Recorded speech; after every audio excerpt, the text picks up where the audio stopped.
کہ یہ انسان کیا ہے، کبھی دھوپ میں سائبان لگتا ہے ساتھ تیرے رہنا، میں میری زندگی میں سارے تو کبھی لگتا ہے کہ تپتی دھوپ دینے والا ہی یہی ہے۔ میرے رشتے کھوکھلے تھے، کوئی میرا سگا نہیں۔ کیا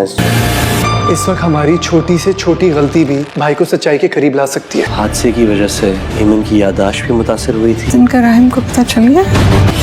ہمیں ڈاکٹر نے کہا تھا کہ دوائیاں لیتی رہے گی تو بیٹا تم اپنی امی سے پوچھ لو نا، وہی تو بھیجتی تھی۔ کون سا ڈاکٹر ہے جو آپ کو یہ دوائیاں لکھ کے دے رہا تھا؟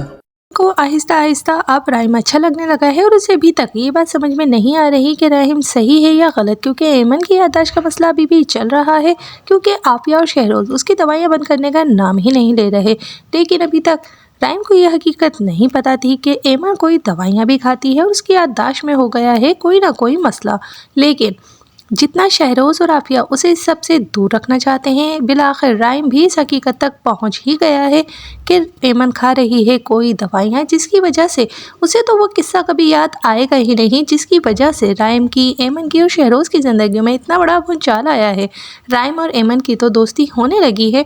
لیکن عافیہ کو یہ بات ذرا بھی ہضم نہیں ہو رہی، کیونکہ وہ یہی چاہتی ہیں کہ جلد سے جلد ایمن اس گھر سے چلی جائے تاکہ ان کے بیٹے شہروز کے اوپر سے لٹکتی ہوئی یہ تلوار ہٹ جائے۔ لیکن جب رحیم پہنچتا ہے ایمن کے گھر تو وہ اس کے ماں باپ سے باتیں کرنے کی کوشش کرتا ہے اور ان سے پوچھ بھی لیتا ہے کہ آخر ایسا کیا ہے کہ ایمن کو وہ قصہ یاد ہی نہیں، جس پر اس کے بھولے ماں باپ اسے سچ بتا دیتے ہیں کہ ڈاکٹر نے انہیں کچھ دوائیاں دی تھی، جس کی وجہ سے وہ ایمن کو ابھی تک زیر علاج ہی سمجھ رہے ہیں۔ لیکن رحیم کو یہ تو سمجھ ہی نہیں آتا کہ آخر ایسا کون سا ڈاکٹر ہے جو اس واقعے کے اتنے عرصے بعد تک ایمن کو دوائیاں دے رہا ہے، جس پر وہ اس کے ماں باپ سے پوچھتا ہے تو اس کی ماں اپنی سادگی میں صاف بتا دیتی ہے کہ وہ دوائیاں کوئی اور نہیں بلکہ رحیم کی ماں ہی انہیں بھیجتی ہے، جسے سن کر رحیم کافی زیادہ سناٹے میں آ جاتا ہے،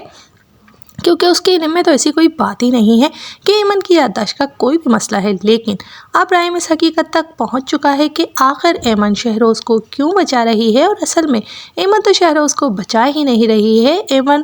تو بیچاری دوائیوں کے اثر میں ہے۔ اصل میں تو عافیہ شہروز کو بچانے کے لیے ایمن کا یوز کر رہی ہیں، اور اب رحیم اس حقیقت کے پتہ چلنے کے بعد عافیہ اور شہروز کا کیا حل کرنے والا ہے، یہ تو ہمیں بہت ہی جلد پتہ چل جائے گا۔ لیکن ایمن جو کہ ابھی تک رحیم کو سمجھ نہیں پا رہی ہے، کیا وہ آنے والے دنوں میں رحیم کی محبت کو اور اس کے اچھے انسان ہونے کو سمجھ پائے گی یا نہیں؟